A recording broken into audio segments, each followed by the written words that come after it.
Okay, folks, I've got a lot of stuff going on here, and I'm not exactly sure how to explain it, so we'll just kind of explain the situation and go from there.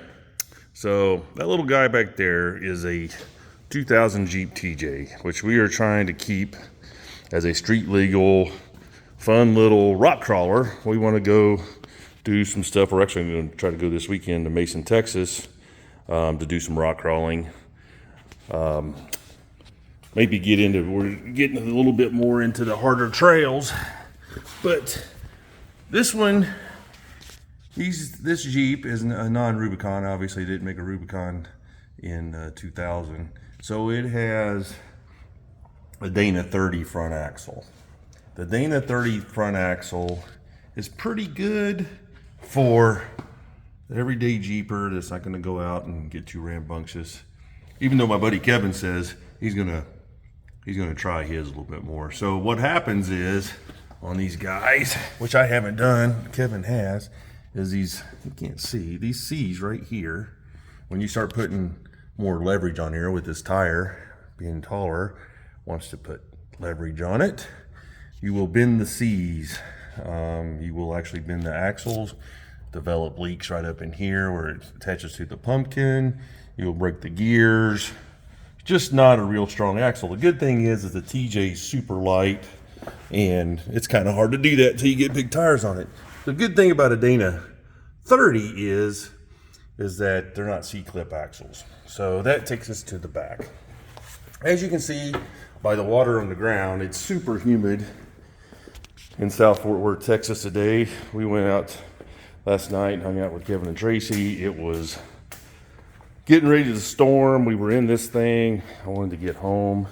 We didn't beat the storm. It stormed on us. We had the AC on, we had the defrost on, and it was defrosting like crazy. So anyway, underneath this thing, instead of having a Dana 44, they got a Dana 35. And the Dana 35, along with the drum brakes, can't say it's a terrible axle, but it has one major flaw. You put big tires on it, and you break the axle, and you'll probably break it at the splines, in the pumpkin, or maybe you do something twisted in here, break that end, whatever. But the axle is held on by a C-clip inside of here. If you break the axle, this being the passenger side axle, anywhere in here, nothing holds the axle in, and your wheel will fall off. And it happens. I've seen it happen. There's videos of it happening. So, when you put these big tires on it, these are 35s. I'm going to go to 38s or 40s. The more leverage you get on there, the more liable you are to break an axle. So that leads me to my situation. And my situation is this. These are G2 Core 44 axles. They're basically, and I say basically, American-made JK axle replacement, bolt in for a TJ. No. But they are, but no. So I bought this set. It was literally ready to bolt in, except it has 410 gearing, which means the spline count on the carrier, the ring gear, the spline count on the pinion gear, the ratio equals 410. So, not really what I wanted. 4.1 revolutions of the drive shaft to 1 revolution of the axle. I need something that's a little shorter gearing because I'm going to taller tires. I put 488s in that thing 3 years ago, and it's perfect gearing for that Jeep. The RPMs are about 2,800 RPM, which is kind of high, but it's a 195 horsepower straight six in it, and it pulls it down the road 70 miles an hour just fine. So if I go to taller tires, I need to go to a 513 or even a 538. I elected 513s. So with this axle, I ordered a kit, and I did the old, I'm going to buy it on Amazon deal. Well, that don't work. The first thing is, the company I got it from sent me 488 gears. They didn't count the gears. And so I contacted them, And this was after some shipping issues and some other stuff. And they said, well, just send it back. I said, well, just send me the right gears. I'll keep everything else. Nope, just send everything back. So I sent everything back. So I did the right thing. I called East Coast Gear Supply. I didn't call them. I actually placed an order with them. And they called me. And they said, I see you have these G2 Core 44 axles. And yep. He says, yeah. He goes, there's a bunch of different iterations. I need you to pull it apart and get the bearing numbers.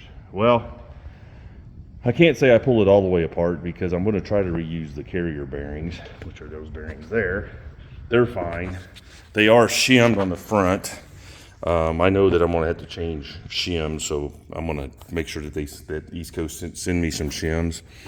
I actually have a box of them too to get pretty close. That's for setting preload. I'm only dealing with the front right now. I got to take the back apart. We'll get that in a second. But the pinion doesn't use a crush sleeve. It uses shims. So to set the preload, or basically the tension between these bearings when you install it, you have to shim it to make it the proper tightness or reach the torque that you want to do. So you want resistance when you spin it and get the proper resistance, which requires a rotary torque wrench and that sort of thing. It's not really that big a deal. The biggest problem of it is that you have to get to the correct pinion depth, which on mine, with the measuring tool I use, is just a little over 6 inches. So that's the hard part, is getting in order to do that, you have to shim inside of here behind this guy. You have to put the right shims in behind the race to set the depth. And then it doesn't look like there's shims under here, just basically behind this thing is this is the oil slinger. It doesn't look like it's shimmed. So we'll see if we get crush sleeves or what, but it'll be that's going to be the time consuming part. Doing the shims on here is, it can be a tedious process. It's just basically measuring and moving shims and switching shims around and then double checking everything. And you do that with a dial indicator. It's not rocket science. It's just kind of tedious. Okay, so I go back here to the back axle, which I got to take apart because I got to get all of the information for the guys on the East Coast Supply. So I just shot a little paint on there because I want the caps in the right position when I put it back. But it appears that these are adjusting nut axles to set the preload, which to me that's really badass.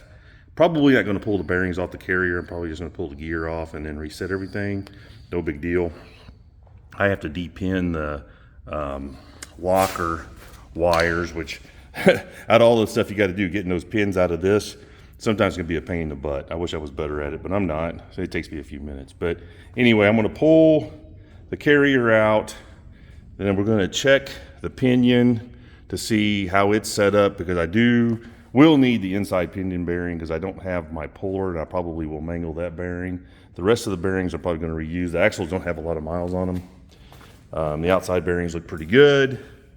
I had to figure out how to get these off. So this is the good part about these axles is, once I clean up these rotors, is that I'm going to have disc brakes on the back instead of drum brakes.